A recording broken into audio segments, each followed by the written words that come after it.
باللیل د مؤمن عزت د شپې په تهجدو کې پروت دی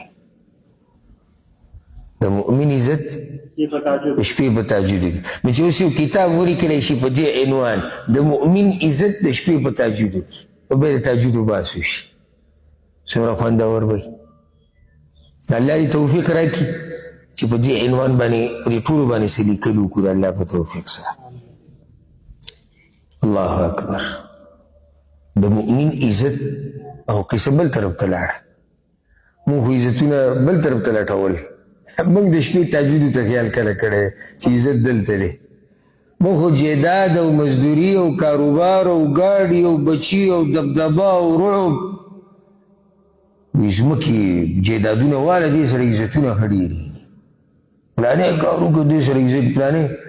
موږ خو دې طرف ته د سره سوچ نشته چې تهجدو کې عزت په دیندارۍ کې عزت په تهجدو کې داسې عزت پروت دی که نه داسې عزت چې تپوس یې مه کوه